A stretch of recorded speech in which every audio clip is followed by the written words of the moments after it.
კვარაცხელიას გაურკვეველი მომავალი, ბარსელონას ახალი სამიზნე, ჩაკვეტაძის სუპერ სტატისტიკა და რას ამბობს ლეგენდარული მაიკ ტაისონი ილია თოფურიაზე. ამ და სხვა საინტერესო სიახლეებისთვის უყურეთ ვიდეოს ბოლომდე. დავიწყოთ ჩემპიონთა ლიგით, სადაც მეოთხე ტურში დორტმუნდის ბორუსიამ გრაციის შტურმს უმასპინძლა და ანგარიშით 1-0 დაამარცხა. თუმცა ქართველი ფეხბურთელი ოთარ კიტეიშვილი კაპიტნობდა, რომელმაც რამდენიმე მნიშვნელოვანი მომენტი შექმნა. განსაკუთრებით მნიშვნელოვანი იყო 42 წუთი, როდესაც ქართველმა ბურთი ცარიელი კარიდან გამოიტანა და საკუთარი გუნდი აშკარად გოლს გადაარჩინა. თუმცა თამაში გადამწყვეტი გოლი 95 წუთზე მაინც გავიდა. შედეგად კიტეს გუნდი ჩემპიონთა ლიგის 4 ტურის შემდეგ ისევ უქულოდა. ტურნი ჩემპიონთა ლიგაზე შემდეგ შეხვედრას 27 ნოემბერს ჟირონას წინააღმდეგ გამართავს. სამწუხაროდ ჩემპიონთა ლიგის 4 ტურის შემდეგ ასევე უქულოდაა კიდევ ერთი ქართველის გუნდი. კაშია სლოვანმა ამჯერად დინამოს ზაგრებს უმასპინძლა და 1-4 დამარცხდა. სლოვანი ბურთების შეფარდებით 36 გუნდში ბოლო ადგილზეა. ქართველის გუნდს ჩემპიონთა ლიგაზე კიდევ უფრო რთული შეხვედრა ელოდება. სლოვანი 26 ნოემბერს მილანს უმასპინძლებს. ახლა კი იტალია და ესპანეთი, სადაც ქართველ შემტევზე საუბარი არ წყდება. ამჯერად ესპანური გამოცემები კვლავ ალაპარაკდნენ ხვიჩა კვარაცხელიას მიმართ ბარსელონას დაინტერესებაზე. მათი თქმით, კლუბის სპორტულ დირექტორ დეკუს გუნდის გასაძლიერებლად 23 წლის ქართველი შემტევის შეძენა სურს და არა რაფაელ ლეაოს ან ნიკო უილიამსის. გამოცემებს ამ მოსაზრებას უმყარებს ის ფაქტი, რომ ნაპოლიში ქართველის კონტრაქტი კვლავ მოუგვარებელი პრობლემაა. გთავაზობთ სტატიის მნიშვნელოვან და საინტერესო ფრაგმენტებს.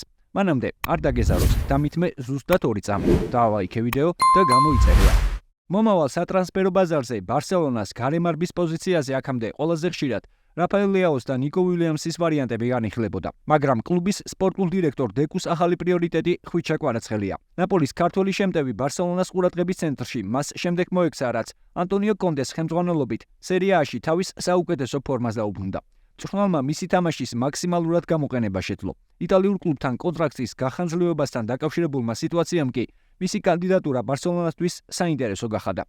კვარაცხელია ევროპაში მოთხოვნადი მოთამაშეა, არა მხოლოდ თავისი თამაშის, არამედ უნიკალური პროფილის გამოც, ტემპი, სისწრაფე და მომენტების შექმნის უნარი მას ევროპულ არენაზე გამოარჩევს. დეკუმ იცის, რომ მისი სტილი იდეალურად მოერგება ის სისტემას, რომელსაც ჰანსი ფლიკი ბარსელონაში ამკვიდრებს. დეკუმ გადაწყვიტა, რომ პრიორიტეტი სწორედ კვარაცხელიას კონტრაქტის გაფორმებას მიანიჭოს. ბარსელონას სპორტული ხელმძღვანელები მიიჩნევენ, რომ ერთ-ერთზე თამაშის მისი უნარი და მოედნის ხედვა გუნდს წინსვლაში დაეხმარება. ამას გარდა 23 წლის ქართველი მომავლის ინვესტიცია, რითაც ის ლაპორტას ყურადღებასაც იპყრობს. ამრიგად, მომავალ ბაზარზე ბარსელონას მთავარი სამიზნე ქართველი იქნება. ჩამონათვალში კი უკან გადაიწევს ლეაო და ნიკო უილიამსი. დეკუ იმედოვნებს, რომ ამ ნაბიჯით შეძლებს გუნდის ფლანგის დიდებული გარემარბით გაძლიერებას, რომელიც ეჭვგარეშეა სეზონის გადამწყვეტ ეტაპზე საკვანძო მოთამაშე გახდება.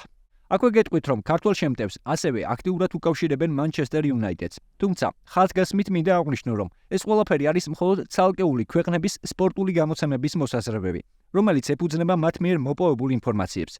შესაბამისად, მსგავსი ტიპის სტატიები არ ნიშნავს, რომ ქართველი აუცილებლად ამ დასახელებულ კლუბებიდან რომელიმეში გააგრძელებს კარიერას. მე უბრალოდ გაწვდით ინფორმაციას, რომელიც ქართველის გარშემო არსებობს. და ვფიქრობ, ნებისმიერ შემთხვევაში სასიამოვნო მოსასმენია, როდესაც ქართველ ფეხბურთელს რამდენიმე ქვეყნის სპორტული გამოცემა რამდენიმე გრანტს უკავშირებს. აქვე გეტყვით იმასაც, რომ იტალიური მედიის ნაწილის აზრით, ქართველი ახლა ნაპოლიდან წასვლათან უფრო ახლოსაა ვიდრე ახალ კონტრაქტთან. უფრო მეტიც, მათი აზრით, ატალანტასთან განცდილი მარცხის შემდეგ კონტემ შესაძლოა შემადგენლობაში ცვლილებები შეიტანოს და ინტერთან ძირითად შემადგენლობაში კვარაცხელიას ნაცვლად დავით ნერეში ვიხილოთ. ვიმედოვნებ, რომ ეს აზე არ მოხდება, თუმცა დაველოდოთ 10 ნოემბერს, როდესაც ნაპოლი ინტერს ესტუმრება. ნებისმიერ შემთხვევაში წინ ძალიან საინტერესო და დაძაბული შეხვედრა გველოდება, რადგან მილანელები ნეაპოლელებს სატურნირო ცხრილში მხოლოდ 1 ქულით ჩამორჩებიან. აქვე დაწერეთ კომენტარებში თქვენი პროგნოზი, რა შედეგით დასრულდება სერიას ეს დაპირისპირება. მე კი მანამდე გეტყვით, რომ ინგლისის ჩემპიონშიპის მე-14 ტურში სუონსმა შინ უოტფორდი 1-0 დაამარცხა. გიორგი ჩაკვეტაძემ კვლავ შეუცვლელად ითამაშა, თუმცა ჩვეული კარგი შეხვედრა არ ჰქონია. მაგრამ უნდა აღვნიშნოთ სტატისტიკური გამოცემა ოპტას მონაცემები, რომლის მიხედვითაც უოტფორდის 25 წლის ქართველმა ნახევარმცველმა 2024-25 წლების სეზონში თამაშიდან 30 საგოლე შანსი შექმნა, რაც ინგლისის ჩემპიონშიპში საუკეთესო შედეგია. აღსანიშნავია, რომ ამ სტატისტიკაში არ ითვლება კუთხურები და ჯარიმები. უფრო მეტიც, გიორგი არა მარტო პირველია ინგლისის რანგით მეორე ლიგაში, არამედ ბოლო თამაშის შემდეგ ის ინგლისის 4-ვე დივიზიონის ყველა ფეხბურთელს შორის პირველია 30 საგოლე შანსით. ჩაკვეტაძე ასევე ლიდერია ზუსტი გამჭოლი პასის მონაცემებით. ის ჩემპიონატს 8 ზუსტი გამჭოლი პასით ლიდერობს. სამწუხარო მხოლოდ ის არის, რომ თამაშიდან შექმნილი 30 მომენტიდან მისმა გუნდმა მხოლოდ 3 გამოიყენა. ამიტომაც ის საგოლე პასებში მხოლოდ მე-6 ადგილზეა. იმედია, რომ სეზონის ბოლომდე გიორგის ეს სტატისტიკა კიდევ უფრო გაუმჯობესდება. ახლა კი საქართველოს თასის ფინალისტები უკვე ცნობილია. პირველი ფინალისტი დინამო თბილისია, რომელმაც ნახევარფინალის დაძაბულ შეხვედრაში ფოთის კოლხეთი 1-0 დაამარცხა. დინამო თბილისის მეტოქი კი კრისტალბეთ ეროვნული ლიგა 2-ის წევრი სპაერი იქნება.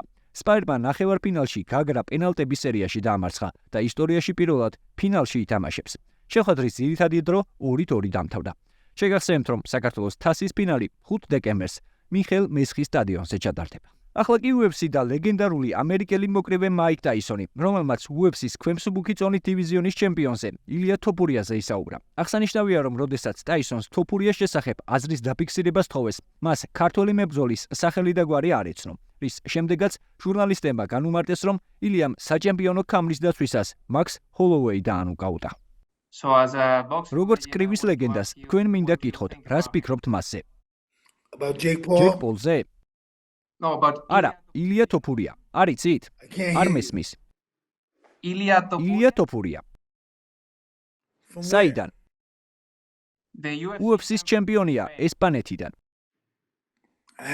არ მინახავს მისი ჩხუბი. ის მაქს ჰოლოვეის ეჩხუბა. მაქს ჰოლოვეი ვიცი, მათი ჩხუბეს? კი, დაანოკაუტა. პირველია, ვინც ეს მოახერხა. მაქს ჰოლოვეის ცემეს? ნოკაუტით. ამართოვანებელია, შთამბეჭდავია. მაქს ჰოლოვეის ცემა რთულია. ეს ნამდვილად განსაკუთრებული რამაა. დარჩევას მისცემდი მას მომავლისთვის. ჰოლოვეის დამარცხება ძალიან რთულია. ეს მეც კი ძალიან კარგად ვიცი. პირველ რიგში მინდა ილია თოფურიას მიულოცო. ასევე მინდა უთხრა, რომ ამავე მენტალიტეტით გააგრძელოს. მე ჩხუბისთვის ვემზადები და ეს ბრძოლა არ მინახავს. მაგრამ თუ მან მაქსი დაანოკაუტა, ამას სუპერ ნიჭი სჭირდება. მაქსი ვიცი, მეორე ბიჭი არ ვიცოდი, ვინც მას ეჩხუბა. ეს გამაუგნებელია. გილოცავ. შეგახსენებთ, რომ ილია თოფურია მაქს ჰოლოვეის აბუ-დაბიში UFC 308-ზე დაუპირისპირდა და მესამე რაუნდში დაანოკაუტა. ეს იყო პირველი შემთხვევა, როცა UFC-ში ქართველმა ქამარი დაიცვა. წარმატებები ვუსურვოთ ჩვენ სპორტსმენებს და ასევე თუ მოგეწონა ვიდეო, დაალაიქე და გამოიწერე არხი, რომ არ გამოგჩეს შემდგომი სიახლეები. და ეს არის კრისტალბეთ ეროვნული ლიგის თამაშებს და უგულშემატკივრე ქართულ ფეხბურთს.